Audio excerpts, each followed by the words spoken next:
تو آپ نے جمرات کی رمی بتائی تھی کہ 3 ہونی ہے، 70 کنکریاں لے لینی ہے، ہم نے 10 تاریخ کو 7 ماری ہیں، ابھی ہماری یعنی 63 64 باقی، ان کا کیا کرنا؟ ان کنکریوں کو لے کے پھر رہے ہیں ہم ابھی 10 تاریخ کا تو ہمارا پورا ہو گیا، قربانی بھی ہوگی، حلق قصر بھی ہو گیا، احرام بھی کھول دیا، اب 2 دن زیارت بھی چلے ہو گیا، 2 دن رہ گئے 11 12. ٹھیک ہے.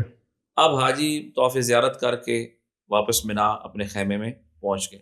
اچھا یہاں پر ایک بات اور سمجھ لیں کہ مینا میں بہت سارے حاجیوں کے خیمے مزدلفہ میں ہیں، جس کو مینا جدید کہتے ہیں. یہ اصل میں مزدلفہ ہے، ایکسٹینشن ہے، اس کو مینا جدید یہ لوگ کہتے ہیں، مزدلفہ ہی. تو حاجی بڑے پریشان ہوتے ہیں کہ ہمارا تو حج نہیں ہوگا، ہم تو یہاں پر مینا سے باہر ہیں. تو اس میں پریشانی کی کوئی ضرورت نہیں ہے، کیونکہ مینا میں قیام ویسی سنت ہے، تو مجبوری کی وجہ سے انہوں نے باہر رکھا ہے. تو ایسی ہوتا ہے جیسے آپ مسجد میں جمعہ پڑھنے کے لیے اور مسجد میں نمازیوں کی جگہ نہیں ہے، اور باہر آپ روڈ پہ نماز پڑھ رہے ہیں. ٹھیک، اس طرح کی صورت حال، اس میں پریشان ہونے کی ضرورت نہیں ہے. پر پھر بھی اگر آپ کوئی صحت مند حاجی ہے، وہ کچھ دیر کے لیے مینا قدیم میں آتا ہے تو کوئی حرج نہیں ہے. لیکن جن کے ساتھ خواتین ہیں یا بوڑھے ہیں یا جو پہلی دفعہ جا رہے ہیں تو وہ تو بالکل اس قسم کا رسک نہ لیں اور وہ اپنے خیمے میں وہاں پر ہی وقوف کریں. اب 11 اور 12 کو حاجی وہیں پر مینا میں اپنے خیمے میں رہیں گے. یہ 2 دن ٹھہرنا سنت ہے، ہاں مسنون ہے. خیمے میں رہیں گے، ذکر اذکار کریں گے، نمازیں پڑھیں گے، اور ظہر کا ٹائم داخل ہونے کے بعد یہ جائیں گے اور وہاں پر 12 کو، یہ اس کو 11 کو بھی اور 12 دونوں کو، یہ تینوں شیطانوں کو کنکریاں ماریں گے. پہلے کے پاس جائیں گے اور وہاں پر قریب جا کر اس کو بسم اللہ اللہ اکبر 7 کنکریاں ایک کر کے مارنی ہے. پھر اس کا پیچھے ہٹ کے لمبی دعا مانگے. پھر دوسرے کے پاس جا کر اسے اس طرح 7 کنکریاں مارے. پھر پیچھے ہٹ کے قبلہ رخ ہو کے لمبی دعا مانگے. پھر تیسرے کو 7 کنکریاں مارے اور اس کے بعد دعا نہیں ہے. یہ 11 کو بھی اسی طرح ہے اور 12 کو بھی اسی طرح. تو 21 اور 21 42 ہو گئی، 42 ہو گئی اور 7 وہ 49 ہو گئی جی. 3 دن کے 49 ہے، اور چوتھے دن مارنی ہے تو 21 پر مزید کر لیں، اس میں تقریباً 71 ہو جائیں گی. تو اب اس میں اگر طواف زیارت انہوں نے کل 10 کو نہیں کیا تو 11 12 کو پھر طواف زیارت کر سکتے ہیں، واپس پھر آ جائیں، صحیح بھی کر سکتے ہیں. ہاں صحیح بھی کر سکتے ہیں. تو 10 11 کو بھی واپس خیمے میں آ جائیں، رات رہیں، اگلے 12 کو بھی. یعنی 11 اور 12 کی جو چیز ہے سنت ہے، واجب ہے، رمی واجب ہے، وہ صرف 11 اور 12 دونوں کو رمی یا 3 شیطانوں کی، 3 شیطان 7 کنکریاں مارنا واجب ہے. اور دوسرا طواف زیارت اگر نہیں کیا تو وہ کر سکتے ہیں. باقی صرف مینا میں ٹھہرنا ہے اور اس میں اللہ کا ذکر کرنا ہے. تو اس میں حاجیوں کو بہرحال یہ ہے کہ یہ ہوتا ہے کہ ایک دوسرے سے لڑائی جھگڑے، باس مباحثے، گالم گلوچ، آپ کا پیکج کتنے میں ہے، اس کا کتنے میں ہے، آپ کا کھانا کیسے ہے، ہمارا کھانا کیسے ہے، آپ ان چیزوں میں وقت ضائع کر دیتے ہیں. حالانکہ یہ آپ کے گویا یہ سمجھے کہ آپ کی زندگی کے قیمتی ترین دن ہیں. شاید وہ ایک دفعہ آئیں دوبارہ نہ آ سکیں، اور پوری دنیا کے کئی ارب لوگوں میں سے اللہ نے آپ کو چنا اور ایک خاص جگہ تک پہنچایا، تو آپ بہت چنے ہوئے لوگ ہیں. اس سے ان اوقات کو بہت قیمتی اور اللہ کی طرف متوجہ ہونا چاہیے، دعاؤں میں، ذکر اذکار میں گزارنا چاہیے. لڑائی جھگڑا، باس مباحثہ، کھانا اگر کمزور بھی مل گیا، کھانے میں حاجی بہت لڑتے ہیں، کھانا ہمارا کیسا ہے جی، ہم نے تو اتنے پیسے دے کر آئے، یہ کھانا ایسا ہے. تو اس پر ایک بندہ ڈنڈی مار رہا ہے وہاں پہ جو وینڈر ہے. لیکن یہ ذہن میں رکھنا چاہیے کہ جس بندے کو آپ نے پیسے دیے ہیں پاکستان سے، اس کی استطاعت میں ہے ہی نہیں کہ وہ آپ کو کھانا دے.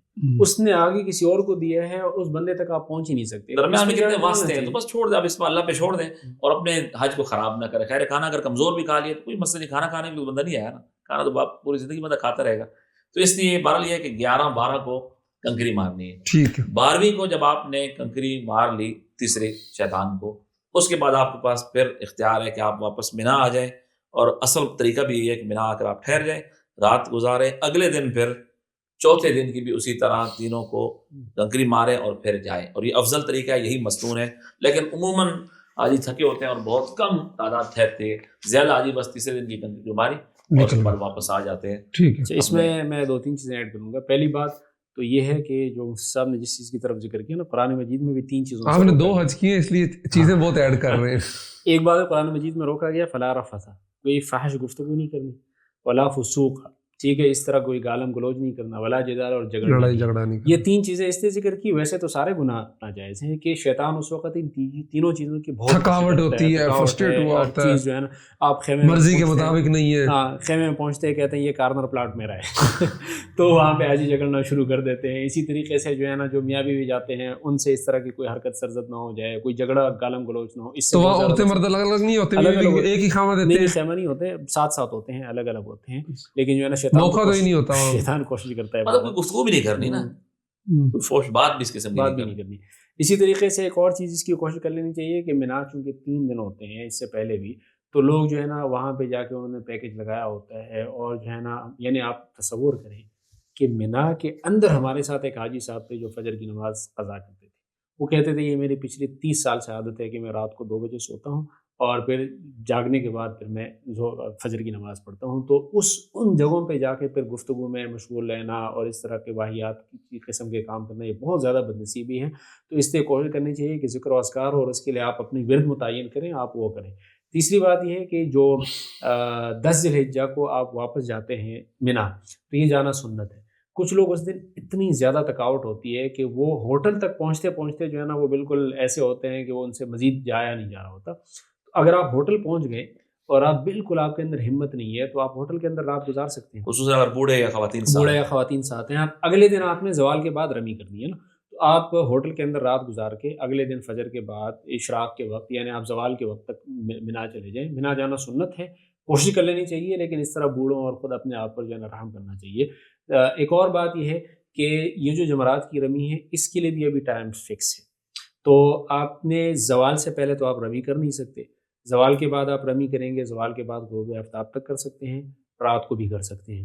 تو اگر آپ کا ٹائم ایسے وقت میں فکس ہے کہ آپ کو غروب آفتاب سے پہلے ہے یا اس کے بعد ہے تو آپ کو کوشش نہیں کرنی چاہیے. اب آج کل تو پچھلے سال تو حج میں ایسا ہوا کہ اس کے سے پہلے اگر آپ جانا چاہتے ہیں تو آپ جا ہی نہیں سکتے, آپ کو خیمے کے اندر بند کر دیا جاتا ہے. جب آپ کا ٹائم آئے گا تو آپ اسی وقت نکلیں گے اور جا کے وہ کریں گے. تو وہاں پہ یہ ذہن میں نہیں رکھنا چاہیے کہ یہ سامنے تو جمرہ ہے. کبھی کبھار آپ جب جاتے ہیں نا تو واپسی پہ جاتے ہوئے آپ کو اتنا دور سے آنا پڑتا ہے, اس لیے کہ اگر وہاں پہ دونوں تو جانب سے چلنا پڑے تو بہت مشکل ہوتی ہے. تو اس لیے ان اوقات کا خیال رکھنا چاہیے, انہی اوقات میں ہی جانا چاہیے, اور اس طرح کی صورتحال نہیں بنانی چاہیے کہ جس کی وجہ سے آپ خود بھی مشکل میں پڑیں, کسی اور کو بھی مشکل میں ڈال دیں. اس کا یہ مینا سے اگر کوئی بندہ 10 کو جاتا ہے جمرات کی رمی کر کے طواف زیارت کرتا ہے اور پھر وہ مینا آنے کے بجائے ہوٹل میں چلا جاتا ہے اور مستقل وہیں پہ رہتا ہے اور وہاں سے آتا ہے رمی کرتا ہے پھر ہوٹل واپس چلا جاتا ہے, تو اس کا ہو جائے گا حج, تو اس کا ہو جائے گا. اس لیے کہ مینا کے اندر رہنا سنت ہے, لیکن کوشش کر لینی چاہیے کہ مینا کے اندر رہ کے لوگوں کے ساتھ رہے, انہیں کے ساتھ سنت رہے, ثواب میں کمی آ جائے گی. اتنا پیسہ لگایا تو ثواب پورا لینا چاہیے, ثواب میں کمی نہیں کرنی بغیر کسی عذر کے. ثواب کی اگر بات ہے تو آپ نے کہا کہ 12 تک تو ضروری ہے رمی, وہاں مینا میں رکنا ہی رکنا ہے, آپ نے 3 دن رک گئے ہیں آپ, تو اگر کوئی بندہ 13 تک رکتا ہے تو اس کی کوئی خاص فضیلت ہے؟ خاص فضیلت یہ ہے کہ ایک بات ہے کہ حضور صلی اللہ علیہ وسلم 13 تک رکے تھے.